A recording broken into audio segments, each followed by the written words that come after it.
When I say the name Kyle Katarn, what do you think of? An ex-Stormtrooper, a mercenary, a Jedi? All these aspects make up one of the most popular and beloved characters in the expanded universe. One that fans have hoped would show up in canon projects. But is it possible for Disney to bring back this fan-favorite hero? Or have we already seen him? Let's find out. Kyle Katarn made his debut in the 1995 Dark Forces video game, where he accomplished his first of many achievements, stealing a portion of the Death Star's plans. He also destroyed the Dark Trooper Imperial project, and from there, his fame only grew as games created more lore. His participation in the liberation of the Valley of Jedi on Ruusan, his guidance at the Jedi Academy on Yavin 4, and his leadership in the Yuuzhan Vong War made him a character that every player of the games came to respect.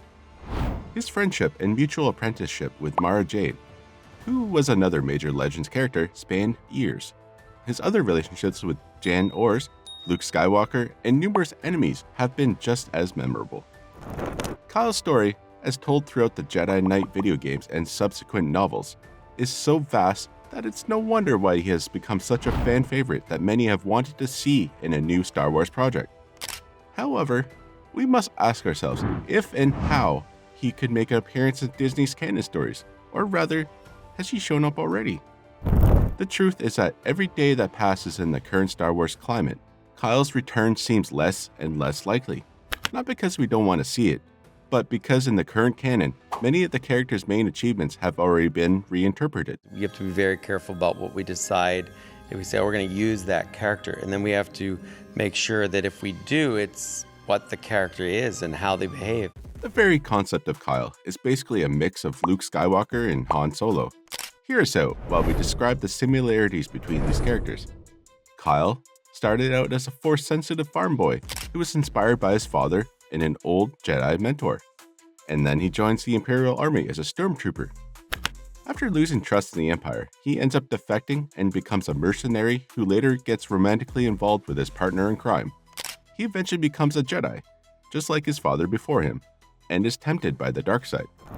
In storytelling, there are many roles that repeat themselves. Again, it's like poetry, so if they rhyme. For instance, the reluctant hero who denies his potential, but winds up being the most influential and inspirational role model in the story. Or perhaps the master who fails his student.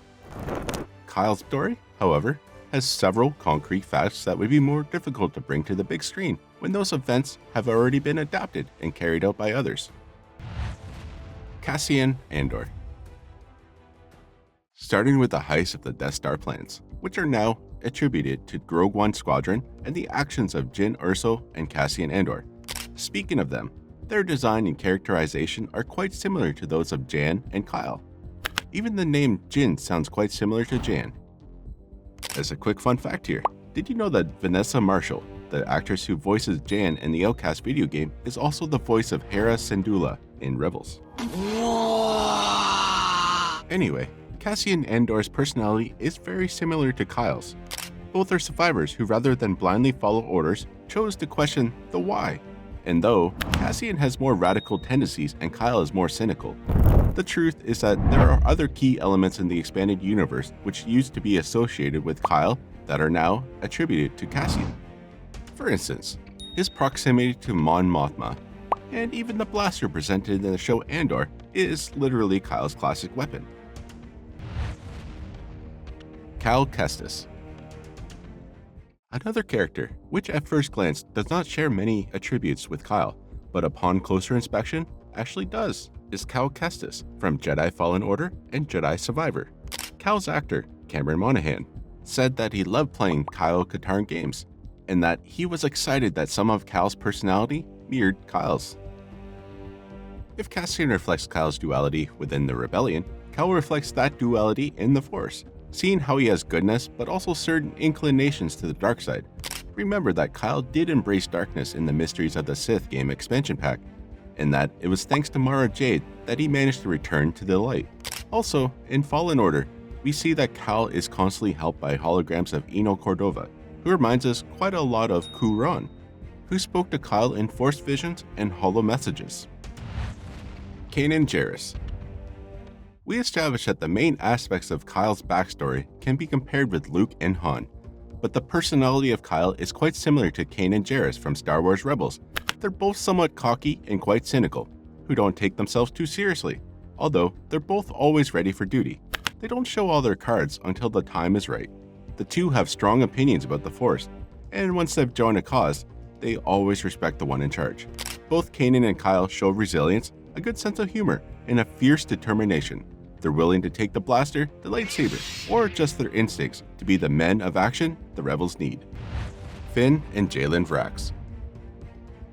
These two characters, in reality, more than being interpretations of Kyle, simply reflect superficial aspects, but these aspects demonstrate how influential of a character Kyle has been in the saga.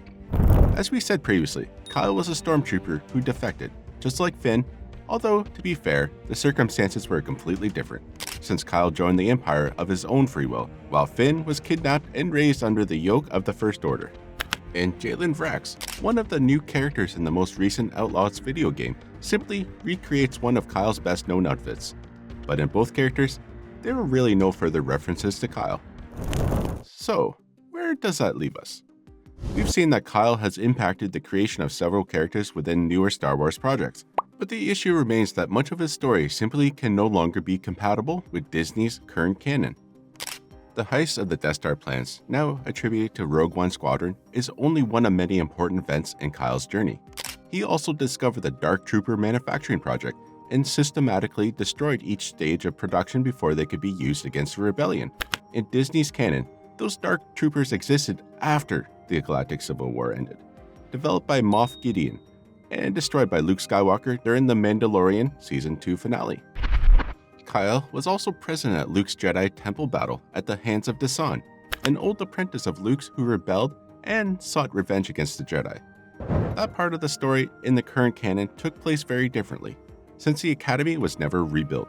Luke abandoned everyone to their fate, and the character of Dasan is basically Kylo Ren now. And let's not even talk about the whole post-Outcast story, where Kyle's development mainly depended on his role within the new Jedi Council, the conflicts with the Disciples of Ragnos, the third battle at the Academy, and of course the war against the Yuuzhan Vong. None of these events are part of the new canon and, as a result, no longer require Kyle's participation. With all the new Disney projects announced, there seems to be no indication that the beloved Master Katarn may return. Even though Kyle doesn't have much of a place in the current Star Wars story, perhaps we'll have the opportunity to see it someday. We know that currently, and always, there have been contradictions in the canon. The novel Ahsoka was reinterpreted for the Clone Wars season finale and for Tales of the Jedi. Ki-Adi-Mundi appeared as an adult in The Acolyte, when his species does not typically live long enough for him to be seen in the prequels. Asajj Ventress returned from the dead in The Bad Batch, which contradicted the novel Dark Disciple. You could even argue that Luke and Leia's birth in Revenge of the Sith contradicts Leia's words in Return of the Jedi. So, who knows, maybe someday a crucial event will be retconned, and we'll see Kyle Katarn on the big or small screen. Only time will tell. Check out how this Legends character first appearance became connected to one of the most beloved canon characters next.